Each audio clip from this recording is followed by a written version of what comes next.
The U.S. is providing more military aid to Ukraine, but uncertainty looms over congressional approval for future support. There has not been any further approval of Ukrainian military aid or Ukrainian aid. So once that $5 billion runs out, the administration is going to have to find some different ways to fund Ukraine if they can. Plus, an overnight Russian drone attack comes dangerously close to one of Ukraine's nuclear plants. Damage of the administrative building at the plant and to the household building. Also, as a result of this attack, over 1,800 people have no electricity. And later in the program, a new report suggests a top Russian military official came close to being assassinated in a Ukrainian attack. Today is Wednesday, October 25th. From the Voice of America, this is Flashpoint Ukraine.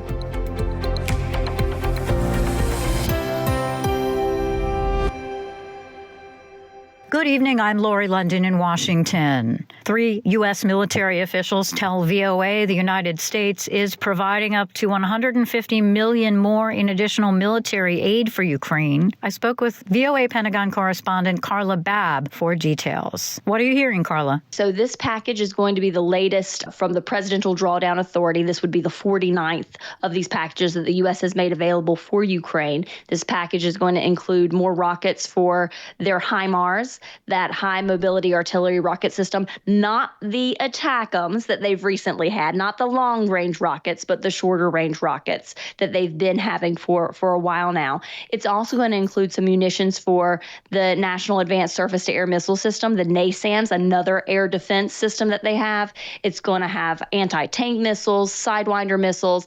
And one thing that's interesting to note, it's also going to include 155 millimeter rounds. Those are the rounds for the howitzers, the artillery rounds, and those have been causing some concern recently because both Ukraine and Israel need that 155 millimeter rounds in their fights, in their wars. Ukraine, their war against Russia, and then Israel, its war against Hamas militants. It's interesting because we're coming at a time when Congress is at a standstill without Republicans in the House of Representatives yet to elect a speaker in order to even have any voting on the president's requested funding for Ukraine. How long can the Pentagon continue to provide this sort of aid to Ukraine without congressional approval? Well, the U.S. has provided about $44 billion in security assistance to Ukraine since the beginning of Russia's war in February 2022. They still have about $5 billion of congressionally approved funding for Ukraine military aid. But as you said, there is not a Speaker of the House right now.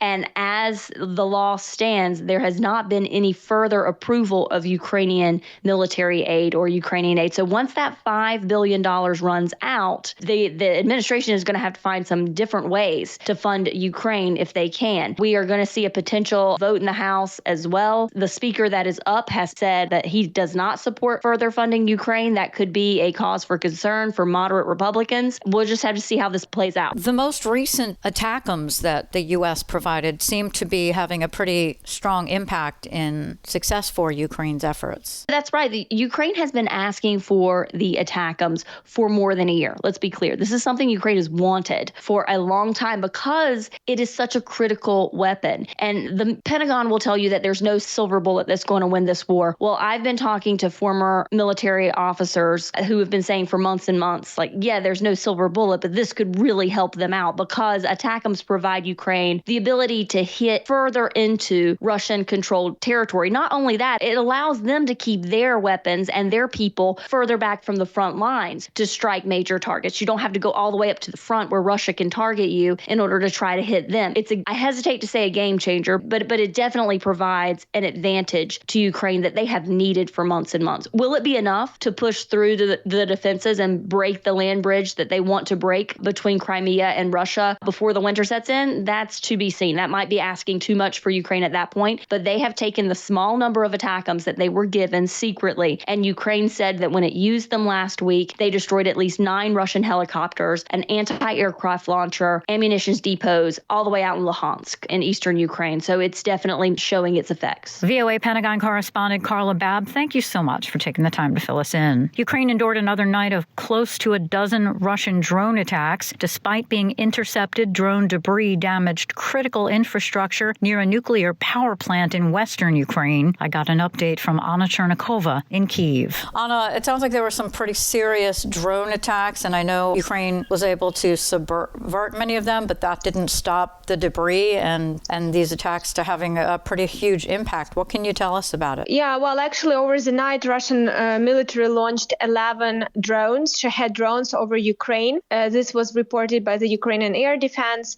There is confirmation that Ukrainian air forces destroyed all of those drones. However, the result of debris are quite significant. So at this point, we understand that air defense was working in the Cherkasy, Kherson, Poltava, Zhytomyr, Khmelnytsky, and Mykolaiv regions. So basically, we can see that almost every area of Ukraine, every region in terms of east, south, west, and north were affected. And particularly, the main effect was over the Khmelnytsky region. At this point, we have confirmation from the Ministry of Energy of Ukraine that this over-the-night attack caused heats near the Khmelnytsky nuclear power plant, and particularly the damage of the administrative building at the plant and also the household building. Also, as a result of this attack, over 1,800 people currently have no electricity because there were some also damages of the electricity lines in the Khmelnytsky region. That sounds pretty serious. And I know with winter coming, there are a lot of concerns. We've been talking about electricity and attacks on energy infrastructure and how Ukrainians are preparing. I understand President Zelensky is also reaching out to citizens about this very issue. Well, yes, exactly. As President Zelensky had a response to this latest attack, he warned Ukrainians that there are going to be more of such attacks by Russian forces, and Ukraine should get ready to this. At the same time, he also responded to Russia, saying that Ukraine will also respond. However, of course, he did not provide any additional details, but he just mentioned that Ukraine already had success in Crimea and that Ukraine will continue their defense and their fight. Anna Chernikova reporting for VOA from Kyiv. We thank you so much, as always. Thank you. And while Russia's war on Ukraine continues, much of the world has been turning its attention to the growing unrest in the Middle East following brutal attacks in Israel by Hamas militants. VOA Eastern Europe Bureau Chief Miroslava Gongadze spoke with Ivana Klimpush-Sinsadze, chair of the Parliamentary Committee on Integration of Ukraine to the EU, to find out how Ukrainians are reacting to this new world crisis. Well, definitely majority of Ukrainians, and that is important to underline, are seeing it as part of the same war that we are fighting at this particular moment, because we understand that, unfortunately, the terrorist Hamas attack on Israel is part of the axis of evil that Russia and Tehran, Iran are part of. And they are, that's part of the whole war on the truth, so to say, when some people do see abroad the real terrorists as freedom fighters. And it's important that Ukrainians do understand what really is going on. And we are hoping that that also is going to sober up our colleagues in Israel in understanding also who is the real foe and who is the real friend, in terms of understanding that Russia is actually not necessarily the partner that they should rely on. So you're basically agreeing with President Biden, who said that it's a similar conflict, and this, as you said, the evil axis. Yeah. However, do you agree that Ukrainian and Israeli support would be in the same package as President Biden asked for Congress? As far as I understand, considering all the nuances of the American politics right now, internal politics, this is a very smart approach in explaining to American public what the American people should stand up against in supporting both Israel and Ukraine. And therefore, I do hope that this will find the understanding also in the Congress, and that this package won't be somehow divided. Even though we heard yesterday former President, or was it today, President Trump saying, actually like calling on separation of this package and insisting that these are totally different wars, and one should be, one ally, one partner like Israel should be supported and not necessarily Ukraine. So I hope that that will not find seed in the Republican Party, among the Republican members of the party, at least among the majority of those who understand the geopolitics and who understand the real intentions of the Russian Federation in this war against Ukraine and the free world. It's not Ukraine. Ukraine is just only on the front line of this war, but not necessarily the final target of it. Are you and your colleague concerned about maybe diversion and tension from Ukrainian war at this time? Definitely we understand that when there are several priorities, that is deviating a lot of attention, some resources as well, and also some accents in what this or that government is paying attention to. And so for that matter, we do worry, and we do hope that Ukraine will not be forgotten, that this war that we are brutal, absolutely bloody defensive war that we have to fight today on our own territory, that it won't be forgotten by American leadership and American people. And we see that President Biden is making this particular case not to forget and to respond cohesively in a comprehensive manner. So hopefully this approach won't allow for this shift of priorities, and we also hear positive responses from our partners in the EU on the European continent that are trying to assure Ukraine and Ukrainians that they are keeping very, very high, or highest on their agenda, the priority of continuation of supporting Ukraine. You're going to Brussels. Right now in Europe, this issue of the conflict in the Middle East is dividing societies, specifically in Europe, where we have a lot of Palestinians, immigrants. We see the protest movement and so on.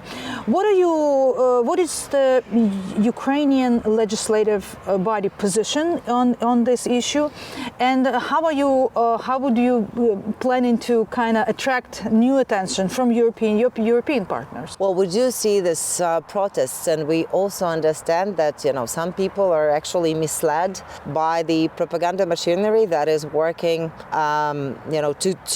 to ensure that people think that terrorists are freedom fighters, where we started. And that is something that is unfortunately just misleading the good intentions of some people, that they are being used for those demonstrations. And that is a very painful part of it. But that is how the propaganda machinery works, how the information type of war machinery, of hybrid war machinery, is also working. So for us, it's important to talk to not only to politicians, we are going right now to European Parliament, to our colleagues in the European Parliament, but definitely also through media, with the support of media, also to reach out to societies in the European countries in order to continue explaining what is happening on the ground. Well, it's difficult to find a kind of to organize or whatever the new wave of support, but the priority is to ensure that we are not stuck in this level of support that we have as of now, that we don't get the decreased support,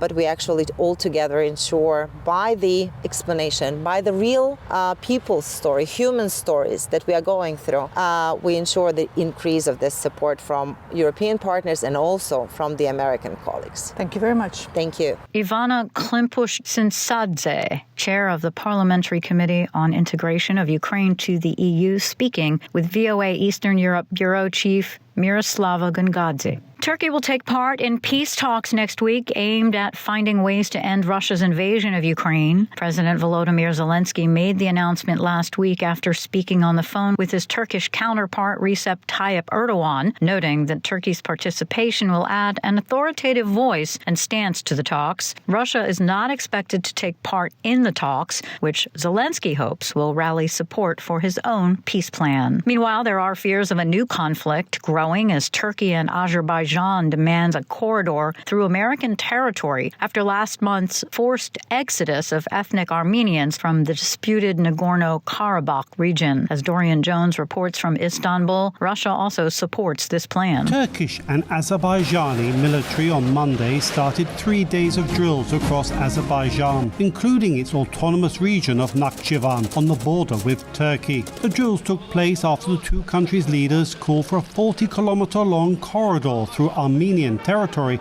to connect the Azerbaijani territories. Known as the Zangezur corridor, it's of critical importance to the two allies. Hüseyin Baja is the head of the Foreign Policy Institute, a research organization in Ankara. Armenia has to make a decision, peace for land or land for peace. Also for Turkey, very important to have this Zangezur corridor open, not only to connect with Azerbaijan, but also with all the Central Asian countries through the Caspian Sea and also through the main roads that the goods of Turkey will be transported to Central Asia. Turkish-backed Azerbaijani forces last month captured a disputed region of Nagorno-Karabakh from ethnic Armenians who emptied out of the territory.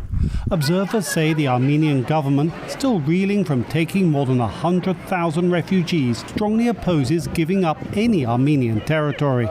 Eric Hachopian is a political consultant in Armenia. This is the red line of red lines. It will never be accepted. What they say is that let's open up all roads. It's our sovereign territory. You drive through our sovereign territory. We drive through your sovereign territory, but the roads will be controlled by us. There'll be no extra corridor. There'll be no legal corridor. Russia backs the idea of a land corridor outside Armenian control and proposes that Russian troops administer it.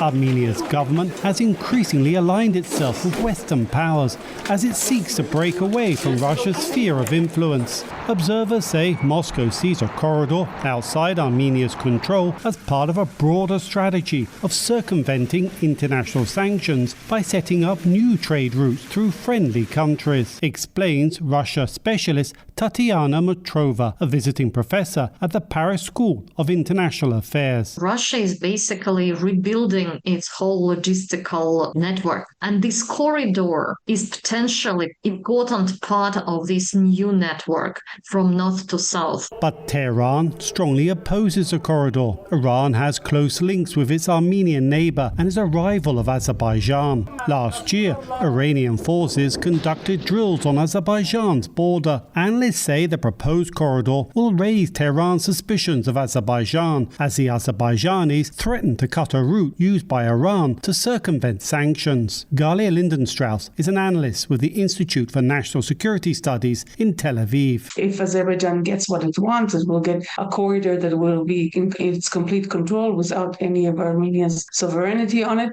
which means it basically does cut between Armenia and Iran. And we know that all sorts of things have been moved through the border between Iran and Armenia, and some of these things are very critical to Iran. As Turkish-Azerbaijani military exercises started, Tehran hosted peace talks between Armenia and Azerbaijan Monday, with Russian and Turkish foreign ministers also attending. They gathered but apparently made little progress, and tensions continue to simmer in the region. Dorian Jones, VOA News, Istanbul.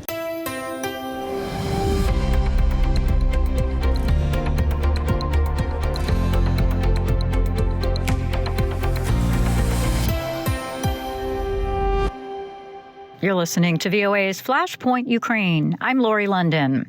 Ukrainian President Volodymyr Zelensky says Russian naval assets are no longer safe in the Black Sea near Crimea. He noted recent Ukrainian attacks have denied the Russian fleet safe bases and secure maritime corridors in the western part of the Black Sea. Associated Press correspondent Karen Shamus has this report. Ukrainian President Volodymyr Zelensky said that recent Ukrainian attacks have stopped Russian ships from accessing safe bases in the sea near Crimea. Denying Russia secure maritime corridors is part of the Ukrainian military's aim to squeeze Russian forces out of the Crimean Peninsula. Russian-annexed Crimea provides support for Moscow's battlefield efforts further west in Ukraine. I'm Karen Chamas. A top Russian military official came close to being assassinated in a Ukrainian attack, according to a recent report in the Washington Post. I spoke with Thibault Spillet, a news fellow with Business Insider, who's been following this report and others like it. You just published a story referencing some reports that you've gathered together about Ukraine coming close to potentially assassinating the leader of Russia's entire military when he visited the front lines. What can you tell us about this story? Sure. Well, what is interesting about the story is that this individual, so the Russian officer, is Valery Gerasimov. He is the chief of the general staff of Russia's military. So in other words, he's the leader of all of Russia's military. And so Gerasimov was on the list of several top commanders that Ukraine security services were trying to kill, according to the Washington Post. And so Ukraine ordered and launched strikes against him and other military commanders. And almost all of them were killed in the attack, except for Gerasimov. That's pretty much everything we know about this particular case so far. We don't know when and where the attack took place. However, what we do know is that this wasn't the first time Ukraine targeted Russian military commanders or even officials. What do you know about some of the other potential operations that Ukraine security services took on? Well, there have been a number of reported attacks over the last 2 years that were all aimed at Russian war supporters. And so obviously the suspicion here is that those operations were directed by Ukrainian security services. And this was confirmed by the Washington Post. So for instance, there was a car bomb explosion on the outskirts of Moscow in August of last year. And so the victim here was Daria Dugina. She was a prominent war supporter and the daughter of Alexander Dugin, who is a Russian nationalist thinker who's believed to be a close ally of Vladimir Putin. Right after this particular attack, U.S. officials even told the New York Times that they believe the attack might have been directed by Ukrainian government officials. And Ukraine has consistently denied involvement in those attacks. The closest Ukraine has ever got to admitting to those covert operations was in May of last year. It was Kirill Budanov, who's the chief of Ukraine's military intelligence service. He told the Times of London that his agents were targeting and executing Russian propagandists who have supported Russia's invasion. He even said that his agents had already successfully targeted quite a few people, but we don't know the exact number of targets or even killings.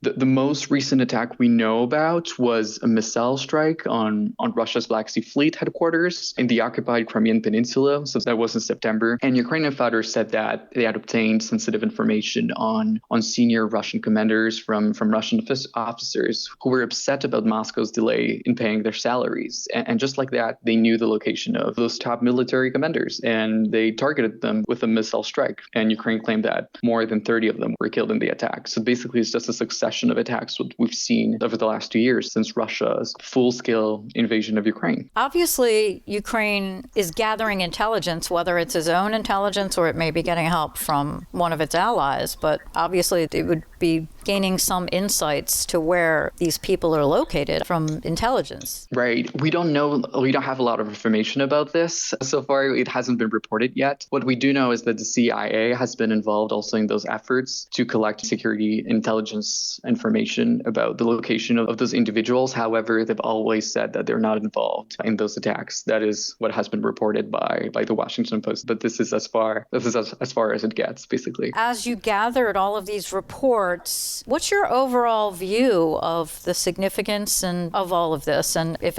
Ukraine is potentially going to continue these efforts? Well, it says that it looks like Ukraine is going to keep conducting those attacks against Russian officials and commanders inside Russia or on the front lines, wherever they are. And one of the concerns is that basically those attacks could continue even outside of Russia or even Ukraine. These attacks on Russian officials or even top military commanders have been ongoing since even 2014, when actually Russia invaded Ukraine for the very first time. So it looks very likely that those attacks will continue, whether that is inside Ukraine or inside Russia. They will definitely continue. Thibault Spillet, a news fellow with Business Insider, thank you so much for being with us. And that'll do it for us today, but stay up to date with continuing coverage of Ukraine and news from around the world, 24 hours a day at voanews.com. And on social media, just follow VOA News. On behalf of all of us here at VOA, we thank you very much for listening. Until next time, I'm VOA's Lori London.